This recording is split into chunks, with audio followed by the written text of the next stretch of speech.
మొదటి సంవత్సరంలో ప్రత్యేక హోదా ఇస్తా అన్నారు. రెండో సంవత్సరం వచ్చగల ఇతర రాష్ట్రాలు ఎన్నికలు జరుగుతున్నాయి, ఎన్నికలు అయిన తర్వాత హోదా ఇస్తాన్నారు, ఓపిక పట్టాం. మూడో సంవత్సరం వచ్చగల మన ఏ రాష్ట్రానికి ప్రత్యేక హోదా ఇవ్వట్లేదు, ప్రత్యేక హోదా మించిన ప్యాకేజ్ ఇస్తాను. ఆ ప్యాకేజ్ ఇచ్చినారా? ఏం తల్లి ఇచ్చారా? లేదు. నాలుగో సంవత్సరం వచ్చగల ఇతర రాష్ట్రాలకి ప్రత్యేక హోదా ఇచ్చి మనకి వెన్నుపోటు పొడిచింది ప్రధానమంత్రి నరేంద్ర మోడీ గారు. ఇట్లా ఇబ్బంది పెడుతున్నారే, ఆంధ్ర ప్రజలకి సహకరించట్లేదు. కానీ ఏనాడైనా జగన్మోహన్ రెడ్డి గారు మోడీ గారి వ్యతిరేక ఒక్క మాట మాట్లాడారా అని మిమ్మల్ని అడుగుతున్నా. మాట్లాడారా? మాట్లాడదా. ఈరోజు మనం చూస్తున్నాం జగన్ మోడీ కేసీఆర్ గారి కొత్త జోడి, ఎక్కడ లేని అనుబంధం. ఈరోజు కేసీఆర్ గారు ఏకంగా వైకాపా అభ్యర్థులకే 1000 కోట్ల రూపాయలు పంపించారు. నాకే ఆశ్చర్యం వస్తుంది. ఇంకో పక్కన తెరాస ప్రచార రథాలు పంపిస్తున్నారు. రంగులు మార్చారు కానీ సీట్ కవర్లు మార్చలా. అదే గులాబీ రంగు seat cover, ambassador car Mudra. మిమ్మల్ని అందరిని అడుగుతున్నా, కేసీఆర్ గారు ఆంధ్ర రాష్ట్రంలో పోటీ చేస్తే ఒక్క ఓటు పడుతుందా? వాళ్ళ అభ్యర్థికి డిపాజిట్ వస్తుందా? రాదు. అలాంటి వ్యక్తి వాళ్ళ కొడుకు కేటీఆర్ గారు ఈరోజు ఏకంగా తెలుగుదేశం పార్టీ అభ్యర్థులకు ఫోన్ చేస్తున్నారు. మీరు ఉపసంహరించకపోతే మిమ్మల్ని ఇబ్బంది పెడతాం, హైదరాబాద్లో మీకున్న వ్యాపారాలని ఇబ్బంది పెడతామని పదే పదే చెప్తున్నారు. ఏంటి అన్యాయం? తమిళనాడు ముఖ్యమంత్రి ఆంధ్ర రాష్ట్రంలో జోక్యం చేసుకుంటారా? కర్ణాటక ముఖ్యమంత్రి ఆంధ్ర రాష్ట్ర ఎన్నికల్లో జోక్యం చేసుకుంటారా? లేదు. మళ్ళీ కేసీఆర్ గారి ఆలోచన ఏంటి? ఒకటే ఒకటి, జగన్మోహన్ రెడ్డి గారు నిండా కేసుల్లో మునిగిన వ్యక్తి. అలాంటి బలహీనంగా ఉన్న వ్యక్తిని ముఖ్యమంత్రి చేస్తే రిమోట్ కంట్రోల్ కేసీఆర్ గారి దగ్గర ఉంటుంది. బటన్ నొక్కితే నుంచుంటాడు, బటన్ నొక్కుతూనే కూర్చునే వ్యక్తి. కేసీఆర్ ఇంత పెట్టుబడి పెడుతున్నారంటే ఆయన ఆలోచన ఒకటే, ఎట్టి పరిస్థితుల్లో పోలవరం ప్రాజెక్ట్ అవ్వకూడదని. 30 మండలాలు ఏదైతే మనకు వచ్చినాయో అది వాపస్ తెలంగాణకి తీసుకోవాలని కేసీఆర్ గారు ఈరోజు ప్రయత్నిస్తున్నారు. అంతేకాదు ఆయన ఏకంగా కేంద్ర ప్రభుత్వానికి ఉత్తరం రాశారు. ఆ ఉత్తరంలో స్పష్టంగా చెప్పారు, ఆంధ్ర రాష్ట్రంలో ఒక పోర్ట్ ఆయన కావాలంట. నాకు అర్థం అలా, ఇంకా వేరే రాష్ట్రాలు ఉన్నాయి కదా, అక్కడ పోర్టులు తీసుకోవచ్చు కదా. లేదంట, ఆంధ్ర రాష్ట్రంలో ఒక పోర్ట్ కావాలని. ఇప్పటికీ బందర్ పోర్ట్ పైన జగన్మోహన్ రెడ్డి గారికి కేసీఆర్ గారికి ఒప్పందం జరిగింది. ఇక్కడున్న ప్రజలందరినీ ఆలోచించమంటున్నారు. ఆంధ్రుల ఆత్మ గౌరవానికి సంబంధించిన విషయం ఇది. ఈరోజు జగన్మోహన్ రెడ్డి గారు కేసీఆర్ గారితో లాలిచ్చి పడి మన ఆత్మ గౌరవాన్ని తెలంగాణకి తాకట్టు పెడతాం జరుగుతుంది. మనం చూస్తున్నాం కేసీఆర్ గారు, మనం చూస్తున్నాం జగన్మోహన్ రెడ్డి గారు పాపం ఫ్యాన్ పట్టుకుని తిరుగుతున్నాడు.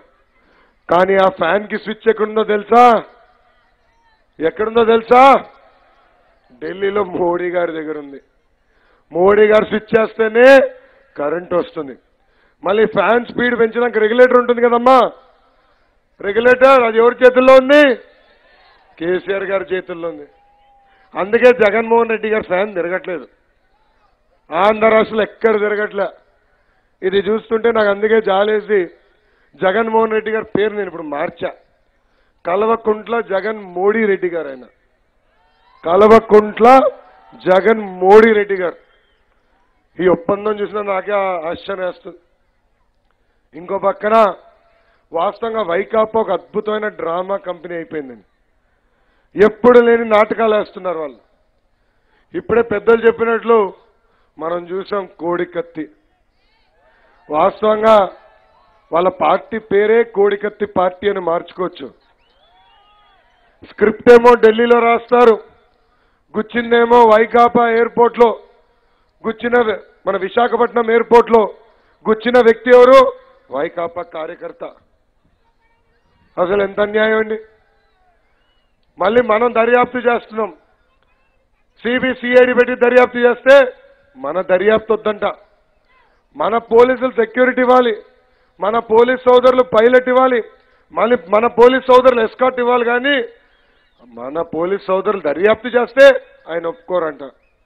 ఏకంగా బాంబ్ బ్లాస్ట్లే దర్యాప్తు చేసి ఎన్ఐఏని తీసుకొచ్చారు. మళ్ళీ వాళ్ళు ఏం చెప్పారు? అవునయ్యా మీ కార్యకర్తనే గుచ్చాడు కదా అని వాళ్ళు చెప్పారు. ఏమైంది ఆ డ్రామా? అది ఫ్లాప్ షో అయింది. తర్వాత రెండో డ్రామా వచ్చిందండి. ఆ డ్రామా ఏంటో తెలుసా? ఆవు అంబులెన్స్ డ్రామా. ఏం డ్రామా? ఆవు అంబులెన్స్. విజయనగరం పక్క జిల్లాలో ఇట్లా మాట్లాడుతూ ఒక సభలో ఆయన ఒక మాట అన్నారు, 108 కొడితే అంబులెన్స్ రావట్లేదని. అప్పుడే కుయ్ గుయ్ గుయ్ అని అంబులెన్స్ వచ్చింది. జగన్మోహన్ రెడ్డి గారు కాలింది. ఆయన డ్రైవర్ చూసి ఒక మాట అన్నాడు, నిన్ను చంద్రబాబు నాయుడు పంపించాడా, నిన్ను తెలుగుదేశం పార్టీ పంపించిందా అని అడిగాడు. పాపం డ్రైవర్ గారు అనుకున్నారు ఎందుకు ఈ గోలా అని వెళ్ళిపోయాడు.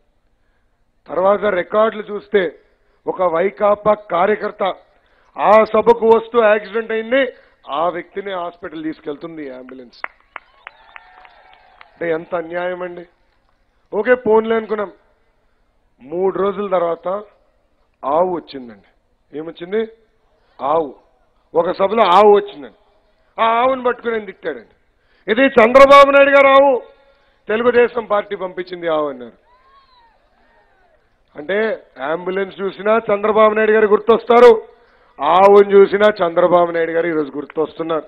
అంతెందుకు ఆంధ్ర ప్రజల్ని చూస్తే కూడా చంద్రబాబు నాయుడు గారే ఈరోజు జగన్మోహన్ రెడ్డి గారు గుర్తొస్తున్నారు. ఈరోజు అందుకే జగన్మోహన్ రెడ్డి గారు అంటే హైదరాబాద్కి వెళ్తారు. నిన్న ఏకంగా ప్రచారమే చేయలా. ఎక్కడున్నాడైనా? హైదరాబాద్లో లోటస్ పాండిలో. ఏమ్మా మన రాజధాని ఎక్కడుంది? మన రాజధాని ఏది? అమరావతి. మళ్ళీ ఈయనకేం పని హైదరాబాద్లో? ఎందుకు వెళ్తున్నాడు హైదరాబాద్కి? అంటే మన అమరావతిని ఇంకాయన గుర్తించట్లా.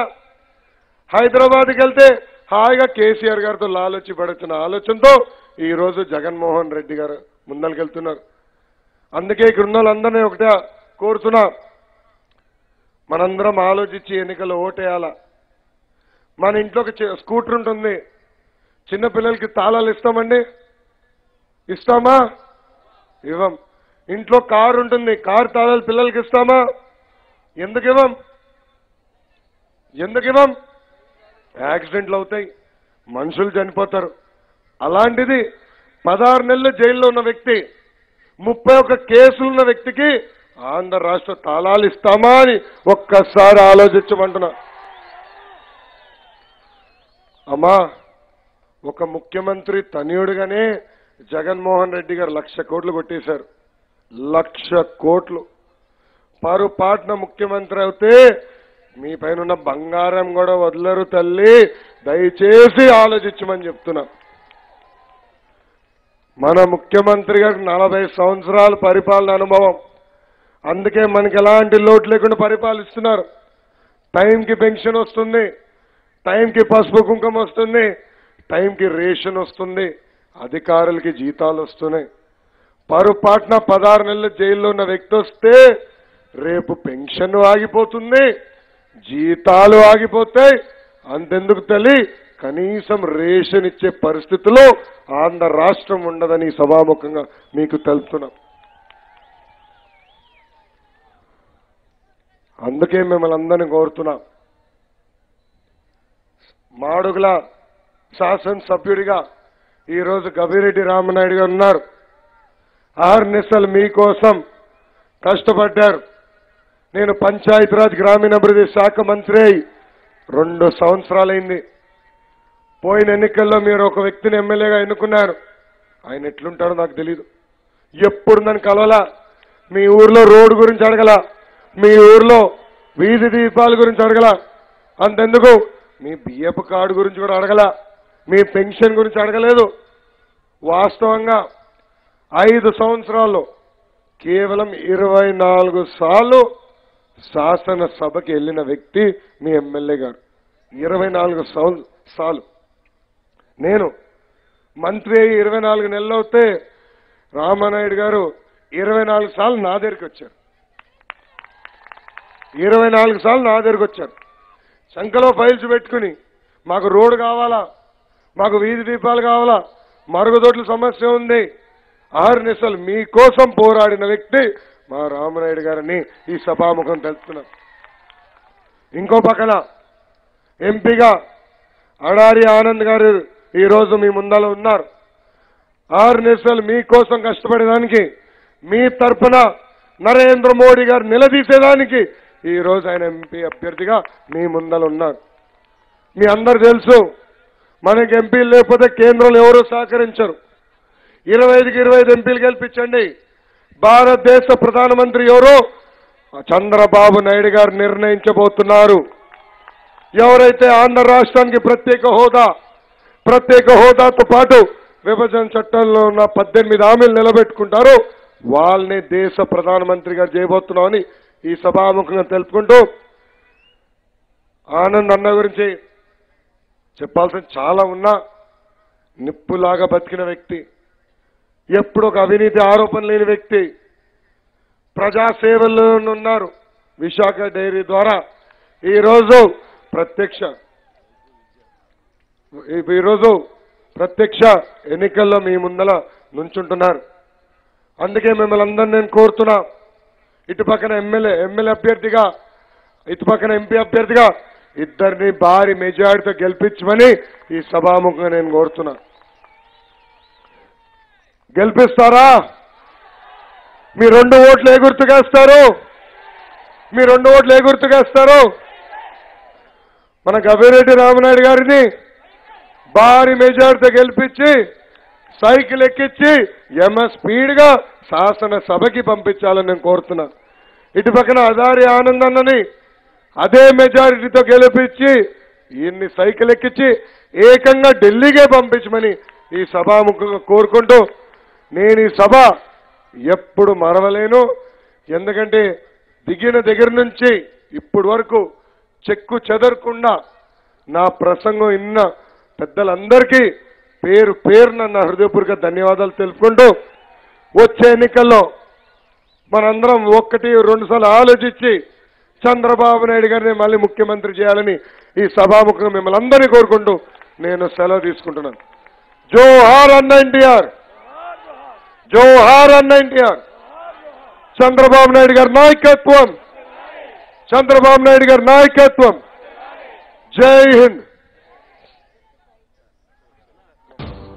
మన గుర్తు బాబా వేగమ్మ, మన గుర్తు చాలా సంతోషం తల్లి. మరి ఈరోజు వచ్చే మళ్ళీ ఎమ్మెల్యేగా, ఎంపీగా, ముఖ్యమంత్రిగా తెలుగుదేశం పార్టీ ప్రమాణ స్వీకారం చేయబోతుంది. ఇప్పుడున్న 2000 పెన్షన్ ని 3000 రూపాయలు చేస్తున్నారు తల్లి, 3000 రూపాయలు చేస్తున్నారు.